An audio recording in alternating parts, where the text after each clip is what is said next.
United States. Bruce happens to be the only male Patagonian sea lion. Isn't that right, Bruce? Yeah. Now, these are South American sea lions, while sea lions you see at other marine mammal parks are Californian sea lions. And there are some typical attributes that make the two species look different, but on these two sea lions here often get confused with seals. How many of you have gotten sea lions mixed up with seals? Well, that's a very common mistake that's made with these sea lions. So with the help of Bruce, well, more so Kitty, we're going to show you those differences between a seal and a sea lion. First off is their ears. Show them your ears, Kitty. See, Kitty here has an external ear flap, which is a characteristic of a sea lion. Seals, on the other hand, have an internal ear. Sea lions here have these large front flippers, which they can use to clap with. These flippers are so strong that a sea lion here can balance their entire body weight on these front flippers. A third difference between a seal and a sea lion is sea lions here have a rotating hip bone, which is located right before their back hind flippers. This allows them to get up on all fours.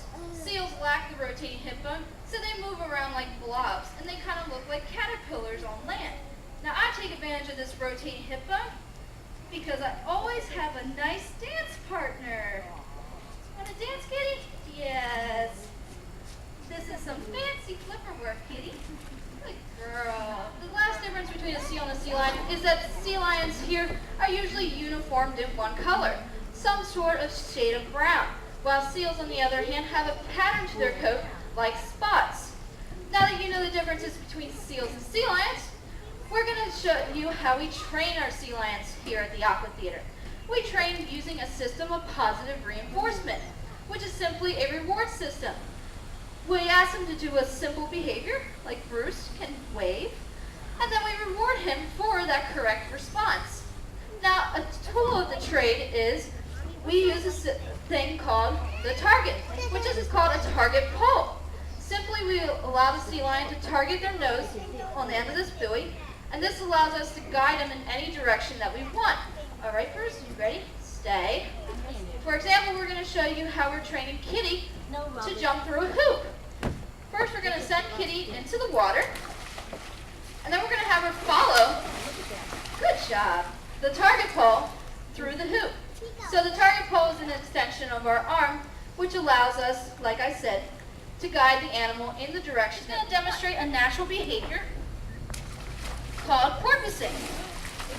This allows the sea lion to see above and below the water while moving at fast speed. This also allows them to find schools of fish that they may be hunting for. And speaking of fish, sea lions in the wild get a wide variety of different types of fish, squid, crustaceans, and occasionally a seabird. Isn't that right? Yes. Now, here at the Aqua Theater and most other marine mammal parks, we feed our sea lions two types of fish.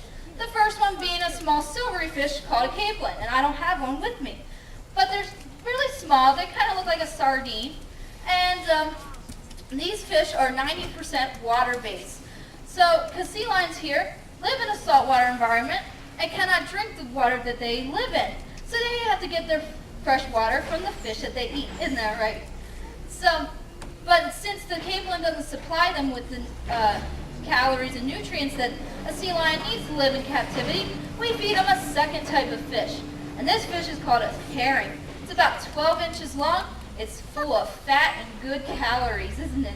She likes it. This is like the meat and potatoes of their diet. And this fish, she seems to prefer it a lot better than a small silvery capelin.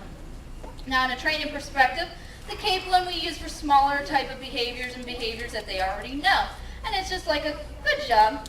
While a herring we use when we're training new behaviors, and we also tend to reward it for much bigger behavior, so it's more like a way to go, good job, Kitty.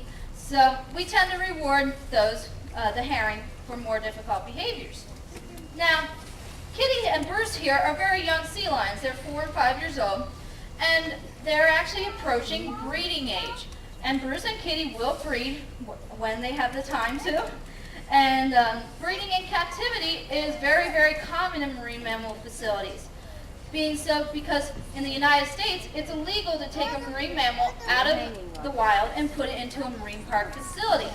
So this captive breeding is very, very common. Now, there's 2 exceptions to this rule. First one being if we find a stranded or orphaned pup. Now, pups in the wild, they learn their survival skills from their mothers. So without their mothers, they wouldn't be able to survive in the wild, so they'll be put into a marine mammal facility for the rest of their lives. Another exception to the rule is if we find a sea lion that has sustained injuries. Sing. That sounds like a good idea. Now this next part, I'm going to need a junior trainer volunteer. Who wants to come up and help me train a behavior? Do you want to come up? You want to come up? Yeah, she can come up. What's your name? Grace? That's a beautiful name. Well, I want you to stand right here at this little line. And have you ever fed a sea lion before? Never? Well, this is your lucky day because you're going to feed Kitty. But before we feed her, because we have that reward system that we use, you're going to ask her to dance. So we have to talk really quiet because I don't want her to hear this. So what you're going to do is put your fingers out and move them up and down and tell Kitty to dance. You think you can do that? All right, go ahead and do it. Oh, she's way ahead. You are way ahead. Well, that's good. Do you want to feed her? It's a little slimy, I know. So what you're going to do is just toss it up nice and high to Kitty's mouth. Yeah, it's a little slimy. Good. See that? See that? Okay, just hold on. Kitty wants to say something. What do you want? Oh, she wants to kiss you. Do you want to kiss the sea lion? Do you want Kitty to give you a kiss? Do you want me to show you how we do it? It's not too scary. All right, Kitty. She's going to just lay one right on you, right on the side of your head. Your mom can hold you. Yeah, you want to kiss? All right, ready? Kitty kiss. You feel those nice little whiskers, right? Yeah. What you think of our volunteer?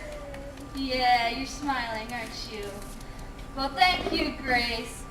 All right, now I'm going to open up to any of you guys who have any questions about sea lions, marine mammals, or how to become a trainer, or anything like that. Anyone's got questions? No questions? All right, well, I'd like to thank you all for coming here to the Hershey Park Aqua Theater and meeting my sea lions, Bruce and Kit, and I hope you enjoy your day here at Zoo America. Wave, oh, wave goodbye, Kitty. Wave goodbye.